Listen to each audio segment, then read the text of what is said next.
Is Uber Eats worth it? Let's go. The way Uber Eats works is you start by receiving the request and it says on it, delivery. Uber Eats can be surging, but it's unclear whether or not that shows on the heat map. If it is surging, it will say that it's a surge with 1.4 or whatever. If you accept the request, it will then take you to the food establishment, usually fast food. There you will need to park before going in to retrieve the item. You will have an order number, which is very important as establishments are supposed to check for it. You don't want to end up with the wrong order. Restaurants are supposed to be ready, but they usually aren't. And fast food restaurants usually don't start specific parts of the process until you've gotten there. This is because if they do, then maybe the fries will be cold or the milkshake will be melted. Once you've confirmed and picked up the order, you then go to the passenger. This is where you actually start getting paid. Uber Eats has a pickup fee, a drop-off fee, and the time and distance from when you have the food in your hand to when you drop it off. At drop-off, there may be specific instructions, but oftentimes it is curbside, so they are expected to come out. Passengers don't necessarily know this, though. Now let's start with the pros. A big question I often see, especially for women, is whether or not you're allowed to bring someone with you when you're doing rides. The answer to this is no.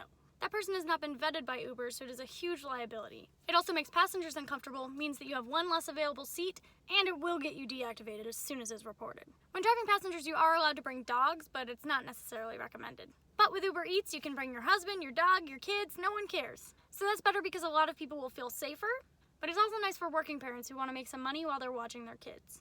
However, do not leave your dogs or kids in the car, especially in summer. This is extremely dangerous and we do not need people dying.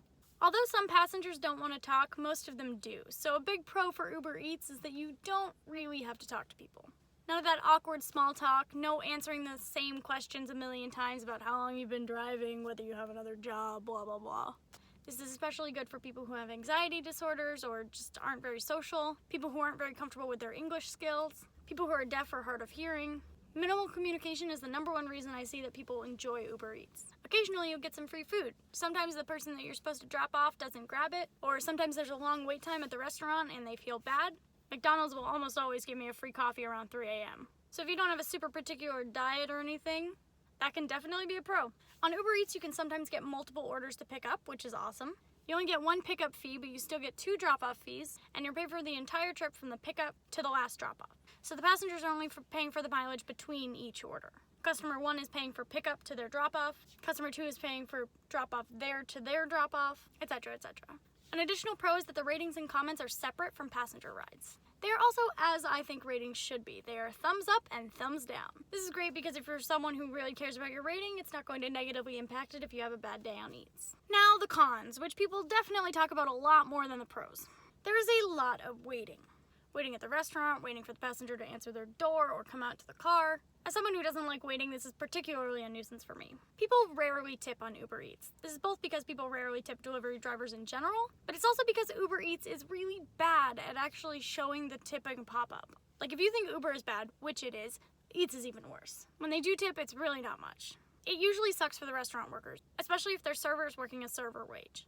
In case you don't know, most servers in the US are paid less than minimum wage, and that additional is paid by their tips. So when a server is working on Eats orders, they're not working on their tables, or maybe they still have tables and they're spending less time on them, and that negatively impacts their tips. So although that might not suck for you, it is something to be aware of because sometimes the servers are kind of rude to us. Finding parking is terrible. This is true for anywhere ever. If the restaurant doesn't have its own parking, you may actually have to pay for parking at a meter, and no one likes that. Whether or not Eats is worth it is totally up to you. Some drivers only want to do Eats, some drivers will never turn it on. But if you are going to do it, here's a couple tips to help you do it best. Get a hot and cold bag. Some people don't use them, but there are restaurants that will not allow you to pick up without one. Or they'll rate you poorly for professionalism. I know they seem really unnecessary, but they really do make a big difference. They help the food stay hot or cold. They can affect your tips because customers are happier when their food is the temperature it's supposed to be. And this one is huge. If you're doing Uber and Uber Eats, using the hot and cold bag and actually zipping it up can trap in the smell. This is essential because when you get your next passenger and they come in and it smells like McDonald's, they're gonna wanna stop. Or they're just gonna rate you poorly because it smells funny. Trapping in the smell can also help you personally, which leads to my next tip, which is eat first. Having all that food around is going to make you hungry, so eat something. Don't accept faraway trips, especially if they're for a fast food restaurant such as McDonald's. Passengers are usually going to be using a restaurant close to them. A 10-minute drive to go pick up McDonald's is probably only going to be 3 minutes to drop it off at your passenger, and that's the part you're actually getting paid for. Follow the directions for drop-off. If there are specific directions, they will show up, so make sure you're paying attention to that. They can sometimes be hard to find, but this is going to be the difference between a tip or not a tip. I hope this was helpful. As always, feel free to find me at my other links in the description.